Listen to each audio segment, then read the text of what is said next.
بھائی ایک فیصلہ کر، جب کسی بات میں جھگڑا ہو جائے تو فیصلہ ہوتا ہے قرآن اندازی کرنا، جس کے نام اللہ قرآن نکالنے وہ جھگڑا ختم۔ سب کے سب راضی ہو گئے، انہوں نے کہا کہ ٹھیک ہے جی ہم قرے پہ راضی ہیں۔ اچھا اب اندازہ کرو جناب قرا کیسے نکالا جا رہا ہے، وہ ہمارا قرا تو نہیں تھا نا، وہ تو پیغمبر کا قرا تھا نا۔ ہمارے ہاں بھی قرے ہوتے ہیں نا ماشاءاللہ، جب الیکشن ہوتے ہیں نا کہتے ہیں ٹاس کر دو، ٹاس میں جس کو جتوانا ہو دونوں پرچیوں پہ اسی کا نام ہوتا ہے، کوئی ایک تو نکلے گی۔ ہمارے ہاں بھی قرآن اندازیاں ہوتی ہیں ماشاءاللہ، سبحان اللہ۔ آپ دیکھتے نہیں ہیں ماشاءاللہ انعام لگے ہوتے ہیں، گاڑی انعام پہ لگے، قرآن ہمیشہ ان کے نام آدمی کے نام نکلے گا۔ ان کو تو پتا ہوتا ہے نا کہ ہم نے مثلا 1,00,000 ڈالڈا کا ڈبہ بیچنا ہے، 90,000 کے بعد ہی ہم نے وہ نمبر رکھا ہے،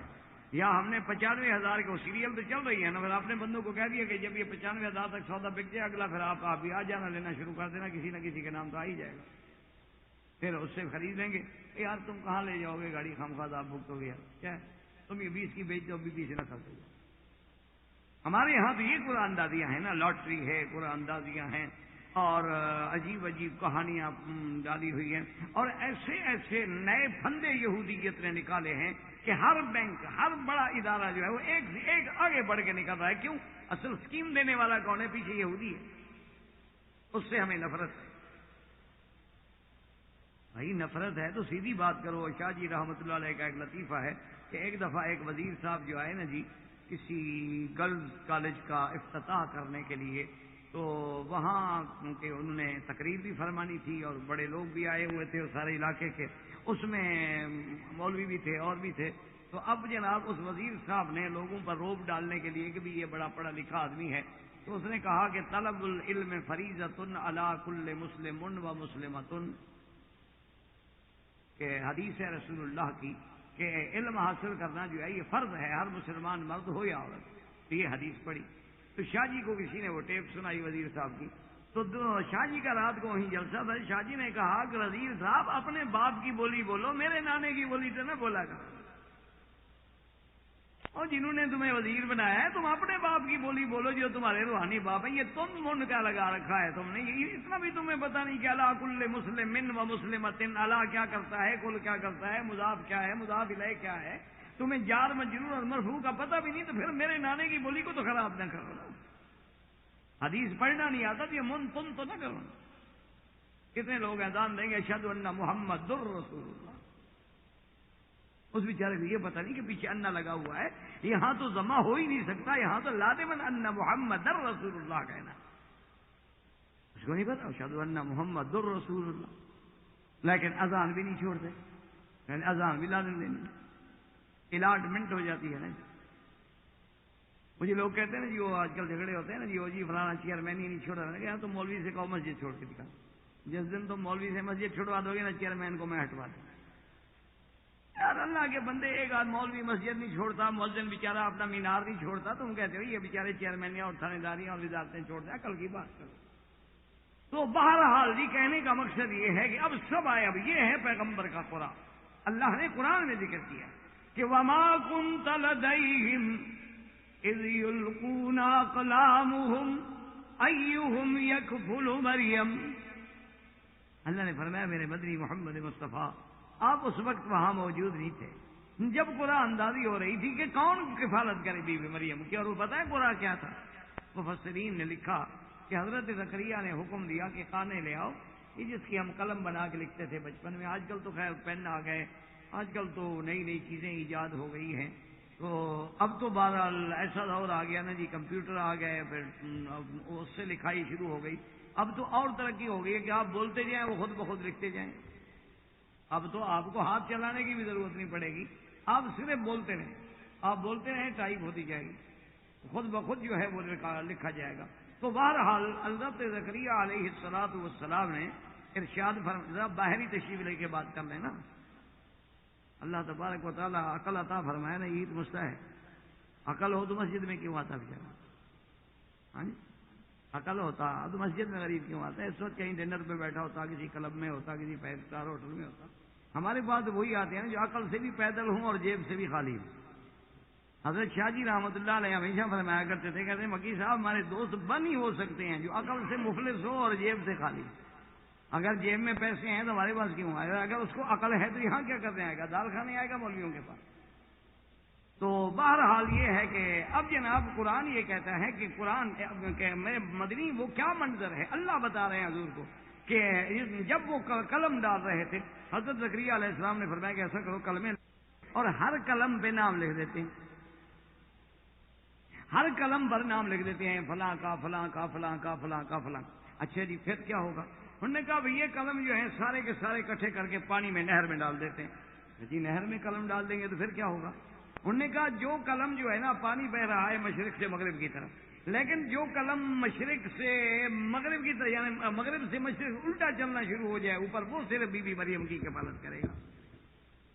بھائی پانی کا بہاؤ جب نیچے ہے تو قلم تو سارے نیچے جائیں گے،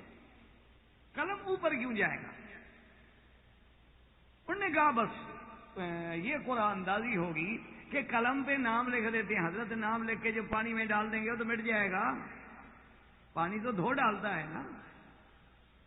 پانی میں جو نام لکھ کے ڈال دو، لیکن اللہ تبارک و تعالیٰ چاہے اب لکھنے والا پیغمبر ہو تو پانی پہ لکھ دے، لکھنے والا عمر ہو تو لکھا نہیں، دریاؤں کو خط لکھ دیے دریا پڑھتے ہیں۔ اگر حضرت عمر کا لکھا ہوا دریا پڑھ سکتا ہے تو پھر حضرت زکریا کا لکھا ہوا بھی توڑ سکتا ہے۔ تو حضرت زکریا علیہ السلام نے کہا جی کلمہ ڈالو، نے کہا جی ٹھیک ہے، یہ تو ایک ایسی بات تھی نا کہ جس کا پھر کوئی انکار کر ہی نہیں سکتا کہ بھی جس کی قلم دریا کے بہاؤ کے خلاف اوپر تیرنا شروع کر دے۔ اور اللہ کی حکمت دیکھیں جناب۔ اچھا بعض علماء نے کہا کہ اس میں بھی بڑی گہرائی تھی اور گہرائی تھی کہ ایک تو وہ نہریں ہیں جو دنیا میں چلتی ہیں، اب دنیا میں جتنے دریا ہیں یا نہریں سیدھی بات ہے اوپر سے نیچے کو چلے، یعنی جو اوپر والی جانب ہے وہاں سے پانی آئے گا اور نیچے جائے گا، ایک کھلی سی بات۔ جیسے مکہ ہے معلّہ اونچی جگہ ہے، مسفلہ نیچی اسفل سے نیچی والی جگہ ہے، تو جب بھی وہاں سے سیل آتی تھی اسی طرح گزرے گی، مسیال مسفلہ معلّہ اعلیٰ قدا قدئی، تو یہ وجہ جو ہے۔ تو لیکن جنت میں جو نہریں ہوں گی نا جی، اللہ پاک عطا فرمائیں گے جنات تجری من تحتها الانہار۔ تو علماء نے مفسرین نے لکھا ہے کہ جنت کی نہر کی خصوصیت یہ ہوگی کہ وہ مومن اگر کہے گا کہ یوں چلو تو یوں چلے گی، وہ کہے گا یوں چلو تو یوں چلے گی۔ مومن کہے گا میں تو پہاڑ پہ تیرا سیر کے لیے جا رہا ہوں، تم بھی اوپر آ جاؤ، وہ نہر اوپر آ جائے، کیونکہ وَلَكُمْ فِيهَا مَا تَشْتَهِي أَنفُسُكُمْ وَلَكُمْ فِيهَا مَا تَدَّعُونَ، جو مانگو گے جو حکم کرو گے وہ ملے گا۔ تو علماء نے فرمایا کہ بی بی مریم بھی تو جنتی عورت تھی نا، بی بی مریم بھی تو حضرت یعنی عمران کی بیٹی ہے، اور پھر ایک پیغمبر کی ماں ہے، پھر صدیقہ ہے۔ اللہ پاک نے اس کے کفالت کے لیے بھی جو انتظام کیے وہ جنت والے انتظام ہیں کہ جو قلم اوپر چلے گا وہ مریم کی کفالت کرے گا، ورنہ نیچے والا کفالت کر ہی نہیں۔ اب جناب قلم ڈالے گئے، خدا کی شان ہے کہ حضرت زکریا علیہ السلام کا قلم نکلا۔ اب انبیاء کو تو کوئی شکست نہیں دے سکتا نا، اللہ کا نبی جو موجود ہے، اور اللہ تبارک و تعالیٰ بھی یہ چاہتے ہیں کہ بی بی مریم جو شان والی بی بی ہے، شان والی عورت ہے، اس کی کفالت بھی تو شان والا گھر کرے، یہ کوئی عام لڑکی تو ہے نہیں، تو اس کی تربیت جو ہے وہ عام گھرانے میں نہیں ہوگی، پھر نبوت کے گھرانے میں ہوگی۔ اس لیے حضرت زکریا علیہ السلام نے بی بی کو لے لیا، اپنی کفالت میں آ گئے، بڑی تفصیل سے قرآن پاک میں ہے۔ اب جناب اس عورت کا اسلام میں اور دین میں اور شرائع انبیاء میں مقام دیکھیں کہ حضرت زکریا علیہ السلام نے اس کا انتظام کیا، اپنے عبادت کے ساتھ جو کمرہ تھا اس کمرے کو مخصوص کر دیا کہ بی بی مریم صاحبہ کو مسجد میں بھی نہ رکھیں، کیونکہ جب بڑی ہو جائیں گی تو بعض اوقات عورتوں کی مسجد میں نہیں گزارے جا سکتے، تو اور دور بھی نہ رکھیں کہ ہر وقت میری نظر میں رہیں، میرے تصرف میں رہیں، مجھے احتیاط رہے، حفاظت رہے کہ بی بی صاحبہ جو ہے وہ ٹھیک ہے، محفوظ ہے اور کسی قسم کا کوئی خوف نہیں ہے۔ تو اب جناب جب بی بی صاحبہ کو وہاں بٹھاتے تو حضرت زکریا علیہ السلام اتنی احتیاط فرماتے تھے، جب کہیں باہر جانا ہوتا تو تالا لگا۔ اب اب دیکھو نا جی، ایک الٹی سوچ ہوتی ہے کہ دیکھو جی آدمی گھر کو تالا لگا دے، اندر عورت ہے تمہاری قیدی ہے، وہ تو تم قیمتی چیزیں یہاں رکھتے ہو کمرے میں، وہاں تالا لگاتے ہو، وہ کیوں تالا لگاتے ہو؟ وہ نہیں کام کھاتا لگا تو کھلا چھوڑ دو دروازہ، بلکہ چابی جب جاؤ تو گھر کے باہر لٹکا کے چلے جاؤ۔ تم نے اچھی گاڑی خریدی ہو تو ایک تو گیراج کا تالا ہو، ایک تیری گاڑی کا تالا ہو، ایک اسپیشل لاک ہو، اور اس کے بعد ایک چور سوئچ ہو جس کا صرف تمہیں پتا ہو۔ گاڑی کے لیے اتنا حفاظت ہے، عورت تمہارے نزدیک اتنی بے قیمت ہے۔ منفی سوچ سے کیوں سوچا جاتا ہے؟ مثبت سوچ کیوں نہیں پیدا کرتے ہو کہ اسلام نے اس کو عزت اتنی بڑی دی ہے کہ زکریا علیہ السلام نے اس کو محراب میں جہاں عبادت کا کمرہ ہے وہاں بٹھایا ہوا ہے. اچھا خدا کی شان ہے کہ زکریا علیہ السلام اللہ کا قرآن فرماتا ہے كلما دخل عليها زكريا المحراب وجد عندها رزقا قال يا مريم أنى لك هذا قالت هو من عند الله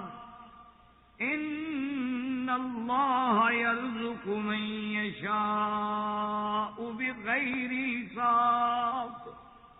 اللہ تبارک و تعالیٰ کی شان دیکھیں کہ جب حضرت زکریا علیہ السلام آئے اور جب بھی حضرت داخل ہوتے کب وجد عندها رزقا، یہاں لفظ ہے رزق.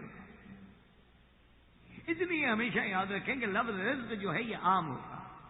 صرف اس سے مراد پھل نہیں ہوتا.